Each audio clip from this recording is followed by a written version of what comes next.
नमस्कार साथीहरू। आज नेपालले एसियन गेम क्वालिफायरमा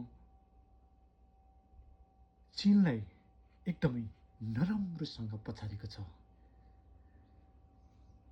यो जितसँगै नेपाल एउटा सिंहको देश हुन पुगेको छ। त्यत्रो भीमकाय देश चीनलाई सहजै रूपमा हराएर 313 रन बनाएर विश्वलाई चकित पारेको छ। मान्छेमा आँट, साहस सबै हुने हो भने ठुलो देश सानो देश भन्ने कुरा हुँदैन।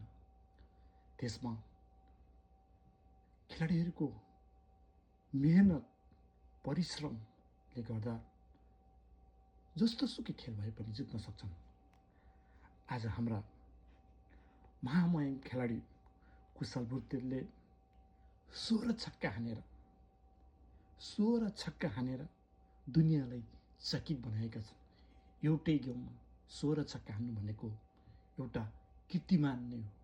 उहाँलाई मान्नुपर्छ। उहाँ एउटा सिंहकै अवतार लिएर खेल्नुभयो। उहाँलाई धेरै धेरै बधाई छ। नेपाली टिमलाई पनि धेरै धेरै बधाई छ। र त्यति मात्र नभइकन उहाँले 1 ओभरमै 6 छक्का हान्नुभएको थियो।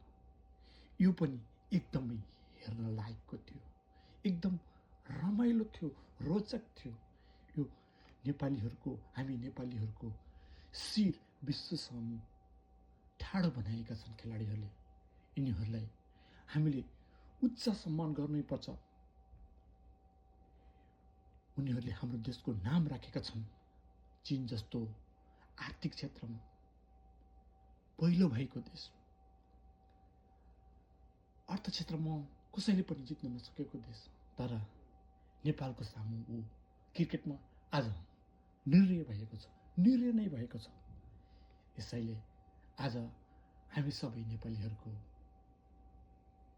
शिर ठाडो भएको छ। हाम्रा यी खेलाडीहरूलाई हामीले उच्च सम्मान गर्नुपर्ने देखिएको छ।